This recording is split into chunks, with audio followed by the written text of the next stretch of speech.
Hello students, welcome again to our channel How to Simplify. I hope you are liking our videos. We discussed process costing, treatment of normal loss, abnormal loss, stock of raw materials and stock of finished goods, and also the cases where the goods are transferred to the warehouse. Now we will be discussing the treatment of equivalent production in the process costing. I hope you will like, share and comment on the video. If you have any doubts, feel free to ask us and please share it with your friends so that they can also benefit it from watching. Thank you. Good morning students. आज हम process costing 3 start करेंगे। 2 अभी नहीं करेंगे because वो कम important है, 3 ज़्यादा important है। तो 3 प्रोसेस 3 जब आप चैप्टर देखेंगे तो उस चैप्टर के नाम में ही है कि this is about equivalent production. अब इक्विवेलेंट प्रोडक्शन क्या होती है कि जनरली जब हम एक प्रोसेस से दूसरे प्रोसेस को सामान ट्रांसफर कर रहे होते हैं तो ज़रूरी नहीं है कि that it is completed in all aspects. Sometimes material का, समटाइम्स लेबर का, समटाइम्स ओवरहेड्स का थोड़ा बहुत जो काम है या एक्सपेंसेस हैं वो रहते होते हैं। तो there is a certain percentage of work that has needs to be done before the process, before the output is transfer to the next process. ठीक है, तो अब हमने अगले प्रोसेस पे पास होने से पहले जितना काम कर लिया है और जितना रहता है उन सब चीज़ों को ध्यान में रखते हुए अकाउंट्स बनाने हैं। तो वहाँ पे जब हम इन चीज़ों को रिकॉर्ड करेंगे या अकाउंटिंग इसकी करेंगे तो that would be called equivalent production. ठीक है, तो यहाँ पे जब आप सम करेंगे तो आपके सम में 4 चीज़ें होंगी: statement of equivalent production, statement per unit cost की, अपॉर्शनमेंट ऑफ कॉस्ट की, और फिर लास्ट में हम बनाएंगे प्रोसेस अकाउंट। ठीक है, अब स्टेटमेंट ऑफ इक्विवेलेंट प्रोडक्शन जो है वो कैसे बनेगी हम इलस्ट्रेशन से एक्सप्लेन करते हैं। इलस्ट्रेशन 1 में आप लोगों के पास 2000 यूनिट्स है इंट्रोड्यूस्ड, उसके बाद 600 यूनिट्स जो कहता है वो क्लोजिंग वर्क इन प्रोग्रेस है और वो 30% कंप्लीट है।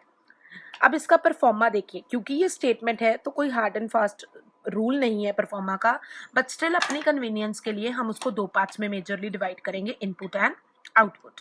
इलस्ट्रेशन नंबर 2 पे मूव ऑन करते हैं। इलस्ट्रेशन 2 में आप लोगों को opening work in progress given है 500 यूनिट्स का 40% कंप्लीट। अब ये चीज ध्यान में रखने वाली है कि 40% पिछले साल कंप्लीट हुआ था, इस साल हम कितना कंप्लीट करेंगे? 60%। मतलब हमने इस साल अकाउंट्स बनाने हैं, जितना पिछले साल हो गया उसमें से जितना रहता है। पिछले साल उन लोगों ने 40% कंप्लीट किया था, हम इस साल कितना करेंगे? 60% का। 3000 यूनिट्स हमने इंट्रोड्यूस करे, क्लोजिंग वर्क इन प्रोग्रेस है 300 यूनिट्स का जो 60% कंप्लीट है। चलिए शुरू करते हैं। सबसे पहले opening work in progress 500 units है, तो 500 यूनिट्स क्योंकि 60% काम रहता था तो 500 यूनिट्स 30% के 60% के इक्विवेलेंट 300 यूनिट्स आ गया। 3000 यूनिट्स हमने इंट्रोड्यूस किए तो टोटल इनपुट मेरे पास 3500 यूनिट्स हो गया। मैंने बोला इनपुट और आउटपुट हमेशा इक्वल होना चाहिए। वो कैसे होगा? क्लोजिंग वर्क इन प्रोग्रेस के यूनिट्स गिवन है 300। अब 300 और 500 ये आपको पता है 800 हो गया। 3500 में से जब आप 800 माइनस करेंगे तो 2700 यूनिट्स ऐसे आएंगे जो 100% कंप्लीट है। मैं दोबारा बता रही हूँ, 3000 प्लस 5000 टोटल 3500 का इनपुट आया, आउटपुट भी 3500 का होना चाहिए था। हमें सिर्फ ये 500 यूनिट्स जो ओपनिंग और 300 यूनिट्स क्लोजिंग पता है, हमें नहीं पता टोटली कंप्लीट कितने हैं इस साल के इंट्रोड्यूस्ड में से। तो मैं क्या करूंगी, 5 प्लस 3 8, 3500 में से ये 800 माइनस करूंगी, 2700 जो है वो मेरे पास आ जाएगा जो 100% कंप्लीट। अब जो 100% कंप्लीट है वो आ जाएगा 2700 का 2700। 300 यूनिट्स जो 60% कंप्लीट थे वो आ जाएंगे 180 के बराबर के, 180 के इक्विवेलेंट के। तो इनपुट आउटपुट तो चलो इक्वल हो गया, तो मेरे यूनिट्स जो टोटली कंप्लीट है वो 300 ओपनिंग के, 2700 जो introduced and completed, and 180 closing.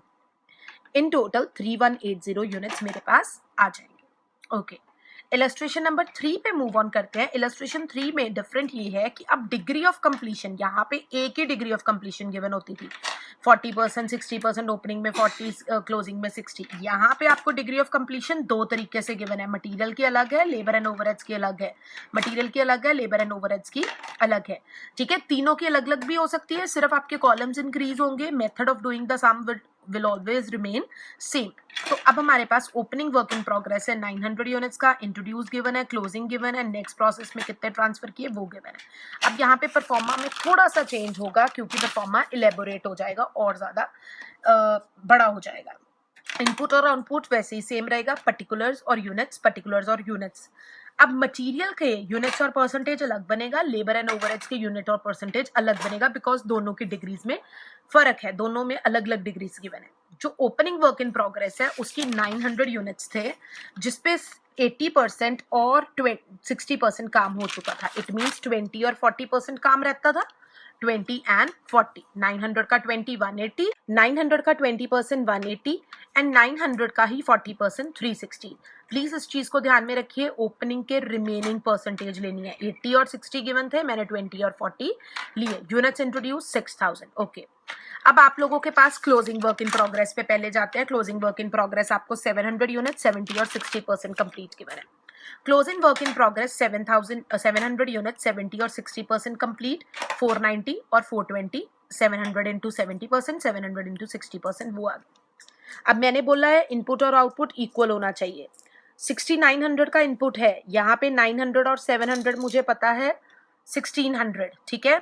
अब 1600 में से मैं ये 6900 माइनस करूंगी तो 5300 मेरे पास यूनिट्स इंट्रोड्यूस्ड एंड कंप्लीटेड आ जाएंगे ऑटोमेटिकली। 5300 और 900 मतलब ओपनिंग पिछले साल के 900 और इस साल के 5300 कैसे निकाले?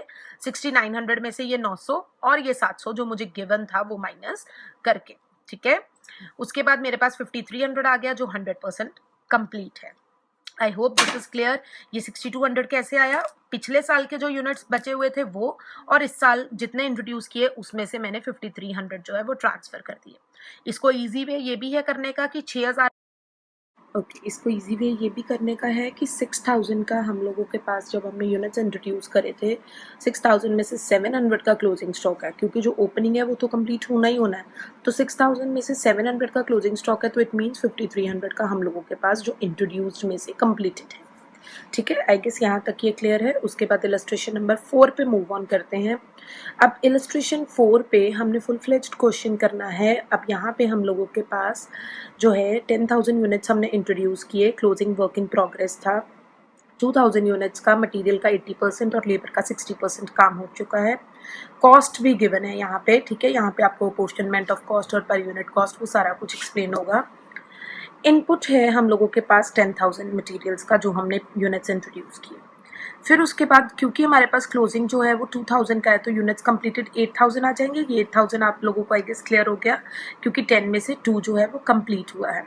ओके, 2 जो है वो इनकम्प्लीट है, तो 8 जो है वो फुली कंप्लीट है। 100% उसके बाद 2 में से 80% और 60%, 1600 एंड 1200, 2000 का 80%, 2000 का 60%। मेरे पास मटेरियल के यूनिट्स आ गए 9600, लेबर के यूनिट्स आ गए 9200। अब इस चीज़ को ध्यान से देखिएगा, मटेरियल के कितने यूनिट्स हैं, लेबर और ओवरहेड्स के कितने यूनिट्स हैं। कॉस्ट पे आते हैं। अब हम लोगों के पास नेक्स्ट स्टेटमेंट, मतलब फर्स्ट स्टेटमेंट ये थी statement of equivalent production. Next statement हम लोगों के पास बनेगी statement of cost per unit. आप लोगों को जो क्वेश्चन में कॉस्ट पर यूनिट गिवन है, अब आप लोगों के पास क्योंकि कॉस्ट पर यूनिट 5, 3 एंड 2 है, मटेरियल की 5, लेबर की 3, ओवरहेड्स की 2, मटेरियल की 5, लेबर की 3, ओवरहेड्स की 2, इनको इनसे मल्टीप्लाई करेंगे, इसका टोटल कर लेंगे। इंट्रोड्यूस्ड एंड कंप्लीटेड का 80 है, इसका 14 है, फिर से इनका टोटल किया 94 के इक्वल आया 94,000। I hope this is clear. मैं दोबारा से बता रही हूँ सो दैट आपको बिल्कुल क्लियर हो जाए। इक्विवेलेंट प्रोडक्शन पहले वैसे ही बनानी है, इनपुट एंड आउटपुट कितनी परसेंटेज कंप्लीट हुई है वो चेक करना है। फिर उसके बाद कॉस्ट पर यूनिट निकालनी है। जो कॉस्ट आपको क्वेश्चन में गिवन है उसको इन यूनिट से डिवाइड करना है, ये जो यूनिट आपने यहाँ से निकाले। फिर यहाँ से आपको पर यूनिट कॉस्ट मिलेगी। पर यूनिट कॉस्ट को उतनी चीज़ों की कॉस्ट निकालनी है जितनी कैटेगरीज यहाँ पे बनी थी। यहाँ पे 2 ही कैटेगरीज है, एक है इंट्रोड्यूस्ड एंड कंप्लीटेड और एक है क्लोजिंग वर्क इन प्रोग्रेस। अगर ओपनिंग वर्क इन प्रोग्रेस होता उसको भी लेते, एबनॉर्मल लॉस होता उसको भी लेते। नॉर्मल लॉस नहीं लेना, क्योंकि हमने पिछले चैप्टर में किया था प्रोसेस 1 में कि नॉर्मल लॉस की कोई कॉस्ट नहीं होती, उसकी सिर्फ स्क्रैप वैल्यू होती है, वो भी अगर क्वेश्चन में गिवन हो, ठीक है। तो ये 94,000 इस 94,000 के साथ मैच करके। I hope this is clear. Okay, illustration number 5 पे मूव ऑन करते हैं। 4000 यूनिट्स इंट्रोड्यूस्ड है 11,600 की कॉस्ट पे। अब इस क्वेश्चन में नॉर्मल लॉस भी है 5%, जिसको हमने रियलाइज किया 1% पे। 2800 यूनिट्स पूरे कंप्लीटेड है, 280 यूनिट्स स्क्रैप्ड है। अब ये इंपॉर्टेंट क्यों है? यूनिट्स इंट्रोड्यूस किए 4000 at the rate of 5% normal loss है, 4000 का 5% 200 यूनिट्स। अब 200 की बजाय यहाँ पे 280 स्क्रैप, 48,000, 27,600 एंड 18,400 मटेरियल, लेबर और ओवरहेड्स की कॉस्ट गिवन है। इस चीज को ध्यान से देखो बिकॉज फर्स्ट टाइम कर रहे हो। Statement of cost per unit, इन तीनों की कॉस्ट लिख ली, तीनों कंपोनेंट्स की, मटेरियल, लेबर एंड ओवरहेड्स। तीनों के यूनिट्स लिखी, जो यूनिट्स आपको यहाँ से आए 9600, 9200, 9600 मटेरियल के, लेबर के भी 9200 एंड ओवरहेड्स के भी 9200, क्योंकि वहां पे हमने उनका कॉमन कॉलम बनाया था लेबर एंड ओवरहेड्स का। This divided by this, your total cost divided by units gives you the cost per unit 5, 3 and 2. This divided by this divided by this and this divided by this. यहाँ पे total cost को जब आप total करते हैं तो वो आप लोगों के पास आता है 94,000। ये इंपॉर्टेंट क्यों है, रेलिवेंट क्यों है, मैं नेक्स्ट टेबल पे एक्सप्लेन करती हूँ। अब थर्ड टेबल, ठीक है, फर्स्ट टेबल इक्विवेलेंट प्रोडक्शन का, second table cost per unit का, अब है अपोर्शनमेंट ऑफ कॉस्ट का टेबल। जितनी चीजें आपने यहाँ पे लिखी हैं, यहाँ पे हमने दो कॉलम्स बनाए, दो चीजें लिखी थी, एक तो यूनिट इंट्रोड्यूस्ड एंड कंप्लीटेड और एक क्लोजिंग वर्क इन प्रोग्रेस, उनकी कॉस्ट यहाँ पे निकालनी है। Units introduced and completed and closing work in progress, इसके यूनिट्स थे 888, यहाँ से आए 8, 8 एंड 8, इसके आए 1600, 1200 एंड 1200, 1600, 1200 एंड 1200। कंफ्यूज नहीं होना, लेबर एंड ओवरहेड्स को अलग अलग इसलिए लिया है बिकॉज उसकी कॉस्ट अलग अलग है। तो यहाँ पे कॉमन इसलिए लिया था क्योंकि उनके परसेंटेज कॉमन थी, तो एक ही बारी कैलकुलेशन कर ली। आप यहाँ पे भी अलग अलग कर सकते हैं और यहाँ पे तो अलग करना ही है, ठीक है। ओके, अगर 280 यूनिट्स हम लोगों के पास स्क्रैप्ड हैं, लेकिन नॉर्मल लॉस उन लोगों ने बोला है कि 5% है, 4000 का 5% होता है 200। इट मीन्स 280 में से हम लोगों के पास जो 200 यूनिट्स है वो तो नॉर्मल लॉस है, लेकिन जो बाकी के 80 यूनिट्स एक्स्ट्रा लॉस हुए हैं that is an abnormal loss. इस क्वेश्चन में नॉर्मल और एबनॉर्मल लॉस दोनों का ट्रीटमेंट आपको दिखाया जाएगा। 2800 यूनिट्स कंप्लीटेड थे, 920 इनकम्प्लीट थे, जिसमें से मटीरियल का 75%, लेबर और ओवरहेड्स का 50-50% काम हुआ था। ये आपको कॉस्ट गिवन है। चलिए सबसे पहले स्टेटमेंट ऑफ इक्विवेलेंट प्रोडक्शन बनाते हैं। यूनिट्स इंट्रोड्यूस्ड है 4000, यूनिट्स कंप्लीटेड 2800 गिवन है, 100% की कंप्लीशन 2800। नॉर्मल लॉस अभी अभी निकाला 4000 का 5% 200। अब यहाँ पे ध्यान से देखिए, नॉर्मल लॉस की हमने कोई डिग्री ऑफ कंप्लीशन नहीं लेनी, हमने अज्यूम करना है क्योंकि वो टोटल पूरा लॉस है, उसके लिए हमने ऑलरेडी प्रोविजन बनाई है, तो उसके यूनिट्स हमने यहाँ पे नहीं लेने। लेकिन एबनॉर्मल लॉस को हमने हमेशा अज्यूम करना है that it is completed 100% in all respects. I repeat, abnormal loss is always treated as totally complete in all respects. Okay, तो 80 आ गया। Closing work in progress 920 given था, उसको 75% और 50% के अकॉर्डिंगली उसके यूनिट्स ले लिए। टोटल यूनिट्स मटेरियल के हम लोगों के पास 3570 एंड लेबर एंड ओवरहेड्स के 3340 आ गए। ओके, ये आपको वर्किंग नोट बताया है। यूनिट स्क्रैप 280 का जो अभी अभी एक्सप्लेन किया, 200 नॉर्मल लॉस, 80 का abnormal loss. Statement showing per unit cost, पिछले क्वेश्चन की तरह सबसे पहले पर यूनिट कॉस्ट निकालते हैं। हम लोगों ने यूनिट्स इंट्रोड्यूस किए थे 11,600 पे, मटेरियल और ज़्यादा जो खर्चा किया दैट वाज 2,880। क्योंकि नॉर्मल लॉस की स्क्रैप वैल्यू 1 थी, तो आप लोगों को याद होगा नॉर्मल लॉस की स्क्रैप वैल्यू हम हमेशा कॉस्ट में से माइनस करते हैं, चाहे वो हमने कॉस्ट शीट में किया था, चाहे हमने प्रोसेस 1 में किया था। इन दोनों को ऐड करके 200 का स्क्रैप वैल्यू माइनस करके मेरे पास 14,280 आ गया। यूनिट्स थे 3,570, ऊपर इक्विवेलेंट प्रोडक्शन वाले टेबल से आए। पर यूनिट कॉस्ट मेरे पास आ गई 4 रुपीज़। सिमिलरली मेरे पास लेबर और ओवरहेड्स की कॉस्ट गिवन है 6680 एंड 3340। उनके यूनिट्स 3340 गिवन है, उसकी पर यूनिट कॉस्ट आ गई 2 एंड 1 रिस्पेक्टिवली। अब इसके बाद थर्ड स्टेटमेंट बनेगी, statement showing apportionment of cost. मैंने पिछले क्वेश्चन में बताया था अपोर्शनमेंट ऑफ कॉस्ट में जितनी आइटम्स आपने इक्विवेलेंट प्रोडक्शन में आउटपुट कॉलम में लिखी हैं उतने आइटम्स का आपके पास अपोर्शनमेंट मिलेगा। Units introduced and completed, abnormal loss and closing work in progress. Units introduced and completed 2800 per unit cost 421 जो कि इस टेबल से आई, उसकी टोटल कॉस्ट करके मेरे पास आ गया 19,600। एबनॉर्मल लॉस 80 यहाँ पे 80 था, आप चेक कर लीजिए। 4, 2 एंड 1 उसकी जो कॉस्ट है वो आ गई 320, 160 एंड 80 आ गया 560। Work in progress closing 690 units material के, 460 लेबर एंड ओवरहेड्स की, 421 उसकी कॉस्ट आ गई मेरे पास 4140। जब मैं इसको, उसके बाद हम लोगों के पास प्रोसेस अकाउंट बनेगा। प्रोसेस अकाउंट में यूनिट्स इंट्रोड्यूस जैसे हम पिछले चैप्टर में बनाते थे, और यूनिट्स इंट्रोड्यूस 4000, उनकी कॉस्ट थी 11600 और खर्चे किए 2880। ये वाले जो क्वेश्चन में गिवन है आप लोगों को 6680 and 3340। Normal loss 200 units, realise किया 200 scrap value, abnormal loss 80 units जिसकी कॉस्ट ऊपर वाले टेबल से आई 580। ठीक है, अब ये जो टेबल है this will form the basis of your process account. Abnormal loss 80 units at the cost of 560। units introduced and completed, it means they are transferred to next process।